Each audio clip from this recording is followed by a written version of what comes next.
I don't know what it is, but I really do dig the look of the Street Rod 750, but I have to say that tank could use a little lift for sure. Hey, buenos dias, que onda amigos, que paso? Welcome back to the channel. Today we're talking Harley Davidson Sportster Iron 883, and specifically why this motorcycle sucks.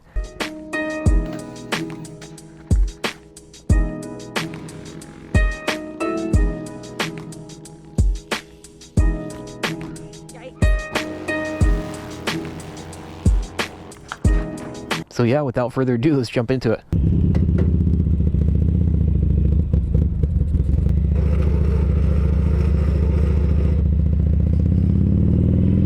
Now, when I told my wife Jackie I was taking her bike out for a ride, I don't think she had this in mind, that I was going to be trash talking it. Here's the thing.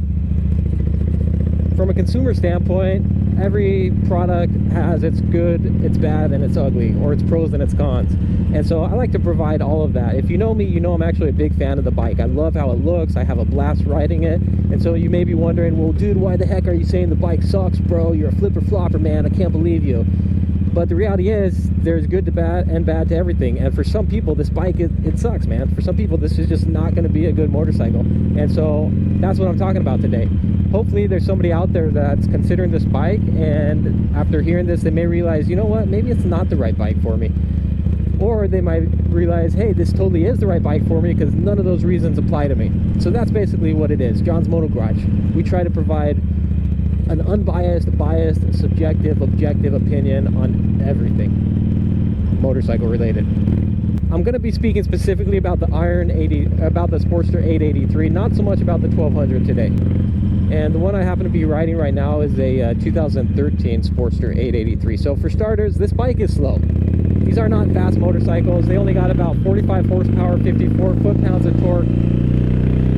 My buddy Yuan was getting back into riding, and he really dug the look of these Sportsters, and he ended up buying one. And it lasted him about, I don't know, maybe a couple months before he went out and bought himself an FZ07. And that's what I told him when he bought this. I was like, dude, you come from sport bikes. I kind of had, you know, I know the dude. I know what he enjoys doing. And I had a feeling this wouldn't be a good long-term bike for him. And it wasn't. But no harm, no foul. He tried it out and he had a good time.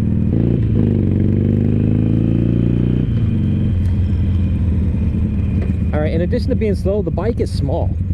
And so there's some riders who just are too big for this motorcycle. It fits me perfectly at 5'8", but if you're in the 6 foot range plus, you're gonna probably feel cramped on this bike because it's just not a huge motorcycle. And one more thing I'll add is this bike scrapes like no other, man. It's wicked easy to scrape this motorcycle. It does not have a lean angle.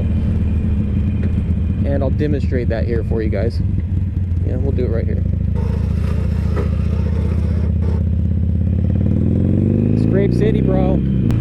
Dang it, we missed the light. My goal with these videos is never to be stuck at a light, so I just take whatever detours I can. There we go. These things are loud. Even with its stock exhaust, it's a loud motorcycle. So if you dig quiet bikes, this one sucks. Also, no, it's heavy. I mean, for the lack of power and how slow it is, it's still kind of a heavy, clunky bike. I think this thing weighs about 580 pounds or so. So if you're comparing it to your comparable metric cruisers like your Vulcan 650S or just some of those other bikes out there, this one's on the heavier side. But I'll say not so much that a beginner is going to be like too overwhelmed on it. Here's one that I'll add, which obviously, if you know me, you know I really don't give a rat's and I don't care. But the bike is frowned upon in the Harley community. But that for me is even a bigger reason to go out and get one. Because you're not just following the trends, you know what I mean?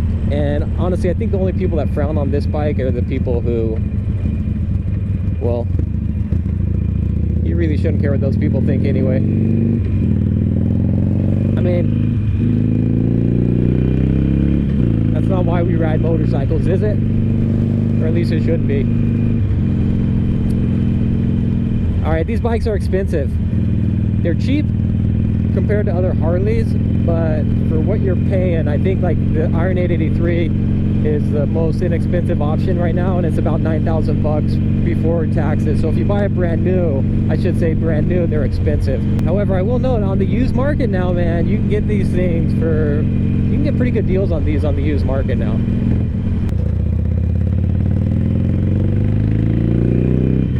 These bikes suck when it comes to touring. Every time I do a video and mention that, I'll have somebody say, dude, I rode my Sportster cross country. And again, it's not that the bike cannot handle it, or that you can't technically ride across country on a bike. I've done it on my Shadow 600, but it's not built for it.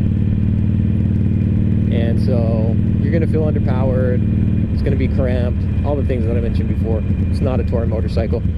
It's great for zipping around town though, that's for sure.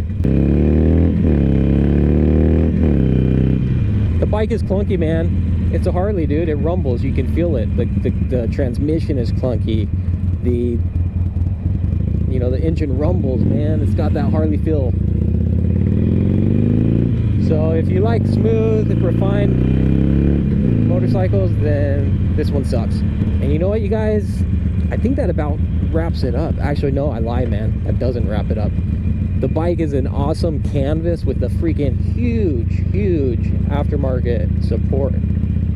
Not quite as much as the Dyna, but still a huge aftermarket support. And so you may be wondering why that's a bad thing. And the reason that's a bad thing is because you may find yourself tempted to spend a lot of money. I mean, I'm talking like dropping a lot of money on this thing. And yeah, and then you're spending a lot of money. So I guess what I'm trying to say is you can waste a lot of money. Or not really waste, but you can spend a lot of money on these things because there's so many, upgrades and aftermarket parts. It's a really awesome blank canvas. Look how easily this thing scrapes. I mean, this thing is no joke, man. No joke.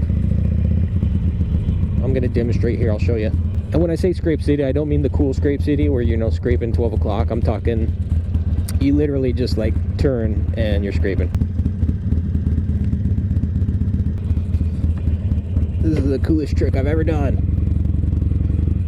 Do not try this at home, you guys. See that? Scrape city, man. Beautiful. I don't dare do it on the other side because it's going to be even scraping the exhaust. I honestly think that does it, you guys, as far as things I dislike on this motorcycle. Like I said, I'm actually a big fan of the bike. Are these all nitpicky, petty things? Yeah, of course they are, dude. I mean, first world problems 100%, especially with what's going on in the world today. So realistically, like I said, I point these things out on motorcycles because it is good for a consumer to kind of know what's the bike built for. Is this in line with what I plan and want to do on a motorcycle? And there are reasons for which you would not want the Harley Sportster. And so in that regard, there are reasons why the Sportster sucks, man. This is just my opinion, bro. Don't get offended, dog. Don't get offended by what some Joe Schmo is saying about a motorcycle. So there you have it, you guys. John's Moto Garage. What are some reasons why you guys think the Sportster sucks? And or why do you think the Sportster is totally rad? Man, that sun is blinding, bro.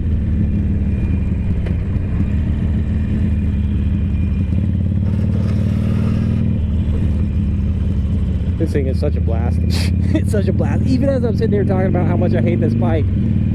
Like, really, dude, you think I'm convincing anybody, man? The Sportster doesn't suck. This bike's awesome. But anyway, yeah, there you have it, guys. John's Moto Garage Iron 883. Those are some things about the bike that suck. But it all really comes down to why you're deciding to ride the Sporty. So, like and subscribe. I'll be dropping a video about why I totally love the bike as well. So, stay tuned for that one. We'll catch you on the next one. Nos vemos.